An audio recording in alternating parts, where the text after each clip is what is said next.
के 2.5 गुना है। रात के आसमान में जुपिटर आंखों को रोशन तरीन दिखता है और रिकॉर्डेड हिस्ट्री से भी पहले कदीम तहजीबों में इसे जाना जाता था। इसका नाम रोमन गॉड जुपिटर के नाम पर रखा गया है। चांद और वीनस के बाद रात के आसमान में जुपिटर औसतन तीसरी रोशन कुदरती शय है। जुपिटर बुनियादी तौर पर हाइड्रोजन पर मुश्तमिल है, जिसके मास का 1/4 हिस्सा हीलियम भी है। हालांकि इसके कुल मॉलिक्यूल्स में से सिर्फ 10वां हिस्सा ही हीलियम होता है। इसमें भारी मिकदार में पथरीली सरफेस भी हो सकती है, लेकिन दूसरे जायंट प्लैनेट्स की तरह जुपिटर में भी ठोस सतह के होने के इम्कानात का फुकदान है। इसकी तेज रफ्तार में घूमने की वजह से सियारे की शक्ल बेज़वी है। इसमें इक्वेटर के इर्द गिर्द एक हल्का सा लेकिन काबिल दीद बल्ज होता है। इसका बैरूनी एटमॉस्फेयर मुख्तलिफ लैटिट्यूड्स पर मुतादद बैंड्स में बज़ाहिर अलग होता है, जिसके नतीजे में इनकी बाहमी बाउंड्रीज में तूफान आता है।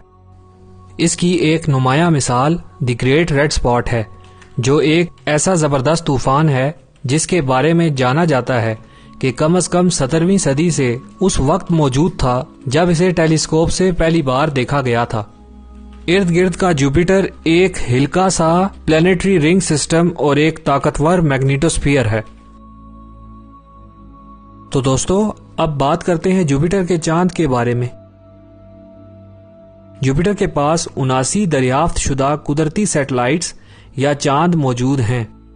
इनमें से 60 चांद डायमीटर में 10 किलोमीटर से भी कम हैं, जबकि 4 सबसे बड़े चांद हैं जिन्हें गैलीलियो गैलीली ने 1610 में दरियाफ्त किया था। इनके नाम आयो, यूरोपा, गैनीमीड और कैलिस्टो हैं। इनमें सबसे बड़ा चांद गैनीमीड है, जिसका डायमीटर मरकरी के डायमीटर से ज्यादा है। इज्तिमाई तौर पर ये चांद गैलीलियन मून्स के नाम से जाने जाते हैं और रात को दूरबीन के साथ जमीन से दिखाई देते हैं। दोस्तों, अब बात करते हैं जुपिटर की एक्सप्लोरेशन के बारे में। पायोनियर 10 वो पहला स्पेसक्राफ्ट था जिसने जुपिटर का दौरा किया था, जो 4 दिसंबर 1973 को इस सियारे से करीब तरीन गुजरा था। पायोनियर 10 ने जुपिटर के मैग्नेटिक फील्ड में प्लाज्मा की निशानदही की और ये भी पाया कि जुपिटर की मैग्नेटिक टेल तकरीबन 800 मिलियन किलोमीटर लंबी है, जो सैटर्न तक पूरा फासला तय करती है। रोबोटिक स्पेसक्राफ्ट के जरिए जुपिटर को मुताद्दद मौके पर एक्सप्लोर किया गया। इसका आगाज 1973 से 1979 के दौरान पायोनियर और वायेजर फ्लाई बाय मिशन से हुआ और बाद में गैलीलियो ऑर्बिटर ने, जो 1995 में जुपिटर पहुंचा।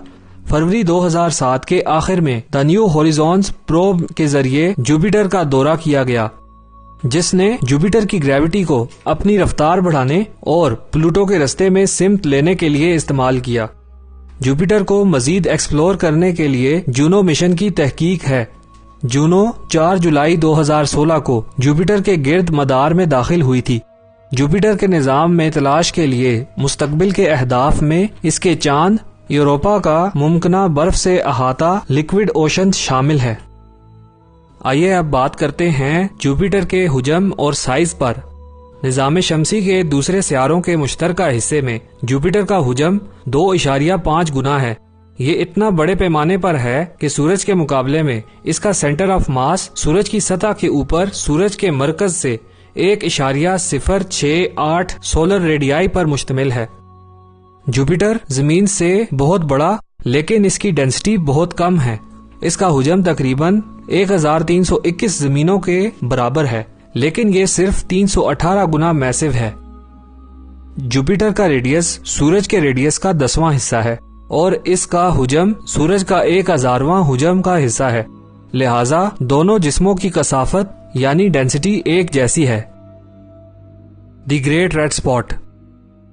जुपिटर की सबसे मारूफ खुसूसियत द ग्रेट रेड स्पॉट है, जो एक मुस्तकिल तूफान है।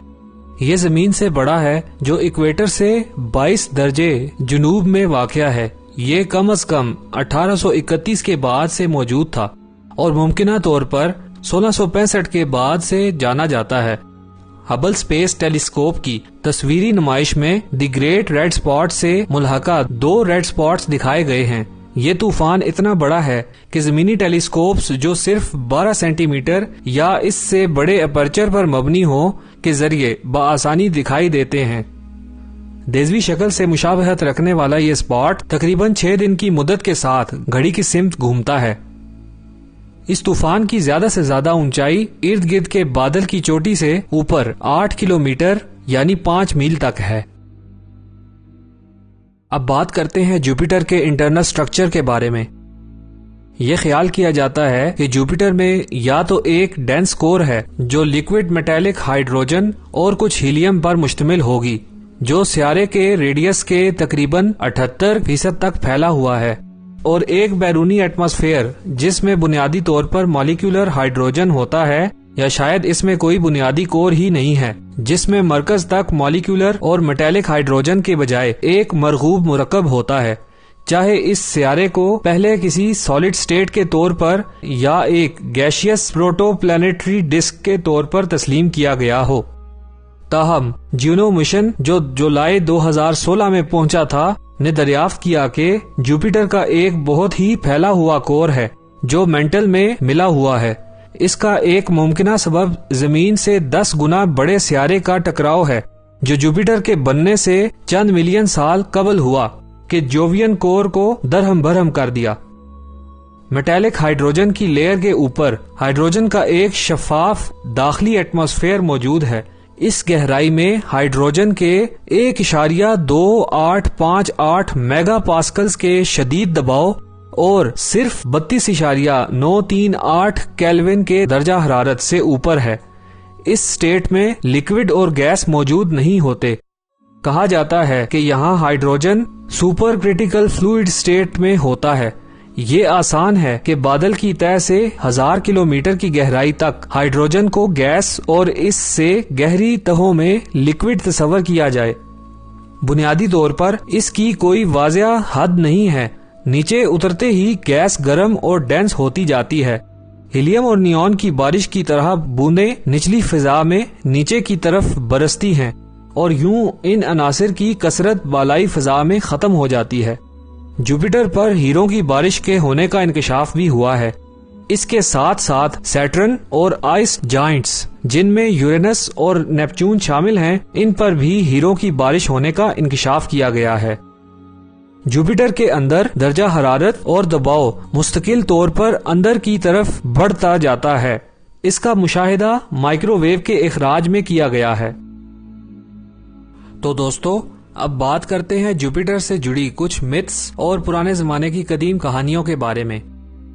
جوپیٹر قدیم زمانے سے ہی جانا جاتا ہے۔ رات کے آسمان میں یہ عام انسانی آنکھ کو دکھائی دیتا ہے، اور جب کبھی سورج کم ہوتا ہے تو دن کے وقت بھی دیکھا جا سکتا ہے۔ قدیم بابل کے باشندوں کی نظر میں یہ سیارہ ان کے خدا مردک کی نمائندگی کرتا تھا۔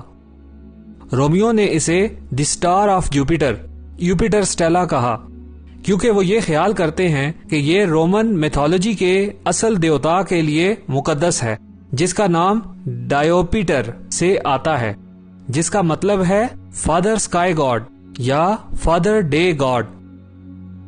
اس کے نتیجے میں جوپیٹر افسانوی یونانی زیوس کا ہم منصب تھا، جسے دیاس بھی کہا جاتا ہے، جس کا نام جدید یونانی میں برقرار ہے۔